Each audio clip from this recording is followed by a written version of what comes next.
Olá, meu nome é Jorge Henriques, a gente vai dar continuidade ao treinamento em POCUS pelo CETEB, trazendo um artigo aqui hoje que avalia a importância do POCUS para os médicos hospitalistas, aqueles que estão dentro do hospital vendo os pacientes internados que estão por qualquer motivo necessitando de assistência hospitalar. Eu queria fazer um adendo e trazer esse mesmo conceito que vale para os médicos que estão prestando assistência aos pacientes hospitalares, para os médicos que fazem visitas domiciliares também.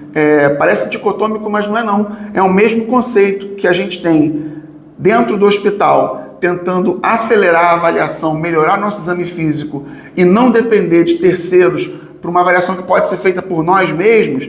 Dentro do domicílio, o conceito é semelhante. Se o paciente chamou um médico para ir até sua casa, é porque ele tem alguma dificuldade de ser mobilizado ou de ir até um centro hospitalar. Se ele não consegue ir à consulta, a gente pensa a mesma coisa para um diagnóstico de imagem, por exemplo. Aqui nesse gráfico compartilhado na tela, mostra que a avaliação de exame físico e ultrassom, em conjunto, aceleram o diagnóstico do paciente. A gente tem que pensar se isso acontece no âmbito hospitalar, no âmbito domiciliar não vai ser diferente. Esse artigo divide os exames em algumas partes e ele começa pela avaliação do abdômen. Então vamos colocar aqui na tela compartilhada a avaliação do quadrante superior direito, que dá inúmeras imagens para nós. A gente tem um vídeo no YouTube que fala só sobre a avaliação dessa região. A primeira, que talvez seja uma das mais fáceis, é a avaliação de líquido livre no abdômen, de ascite. A gente tem alguns locais que o líquido tende a se localizar primeiro. O espaço de Morrison, que é o espaço hepato-renal, o espaço de Kohler, que é o espleno-renal, e atrás da bexiga.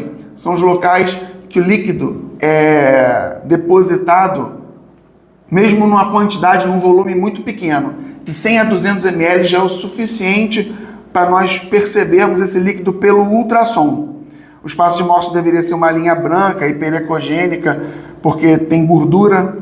Quando a gente vê uma imagem assim, anecoica, é líquido livre que está presente aqui.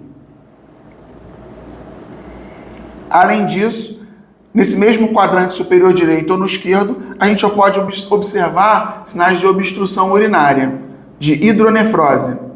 Também é uma imagem de fácil aquisição e interpretação. A dilatação do sistema pielo-calicial é facilmente vista pelo ultrassom e a gente ainda pode estender para a bexiga, para avaliação de bexigoma, inclusive mensurar quanto de líquido tem na bexiga. Também tem um vídeo mais detalhado sobre isso, tanto no Instagram quanto no YouTube, para quem tiver interesse em buscar esse tipo de informação. Ainda seguindo no abdômen, a presença de aneurisma de aorta abdominal, ela requer um pouco mais de treinamento, mas a imagem é bem inequívoca. Aqui a gente está olhando a imagem da aorta na tela compartilhada e ao redor dela um grande aneurisma que já está coagulado. Esse paciente já inclusive tem um stent corrigindo esse problema. Mas, em caso de pacientes com suspeita, dor abdominal ou dor torácica posterior, com alteração de pulso, um paciente que tenha comorbidades que façam que a gente pense em aneurisma de aorta abdominal, o ultrassom pode ser levado até o paciente, tanto no seu quarto, no hospital, quanto na sua casa, efetivamente. Na avaliação do tórax, a estimativa da função miocárdica, ela pode ser adquirida com várias janelas. Tanto subxifoide, que é uma janela fácil de conseguir as imagens, quanto parasternal, eixo longo, eixo curto e apical. A gente pode ver aqui, como está na imagem superior direita, derrame pericárdico, quanto a gente pode estimar a função miocárdica. Essa imagem aqui, o paciente com disfunção miocárdica grave, você vê que o septo não se espessa na sístole, o folheto anterior da válvula mitral não chega nem perto da região septal e as câmeras estão bem dilatadas. É uma perspectiva subjetiva da avaliação miocárdica, mas que é de muita valia, em especial para os pacientes que têm disfunção miocárdica grave, que é o nosso escopo, basicamente, que estamos fazendo ultrassom torácico ou cardíaco e não ecocardiograma, que precisa de um treinamento muito mais intenso.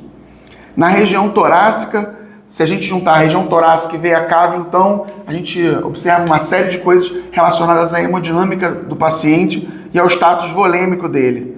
Se eu olhar aqui para o quadrante nosso da tela superior esquerdo, a gente vai ver a presença de derrame pleural. Logo abaixo, o ponto pulmonar é patognomônico de pneumotórax. E aí talvez para o paciente hospitalar seja mais importante esse tipo de avaliação. E à direita a gente vê acima um perfil B, com congestão pulmonar importante, e um perfil A logo abaixo, com as linhas A, indicando que tem pulmão aerado. Não é pulmão normal, mas tem pulmão aerado. Esse tipo de avaliação é de grande importância, tanto para os hospitalistas, como pede o artigo, quanto para os médicos que vão ver o paciente intradomiciliar, fora do ambiente hospitalar. Seguindo na avaliação da hemodinâmica, a veia cava é uma das primeiras que a gente aprende a observar. Se ela é de tamanho normal e tem distensibilidade, o índice de colapsabilidade está normal, a gente infere que o paciente tem uma PVC normal. E logo aqui à direita, a presença de trombose venosa profunda.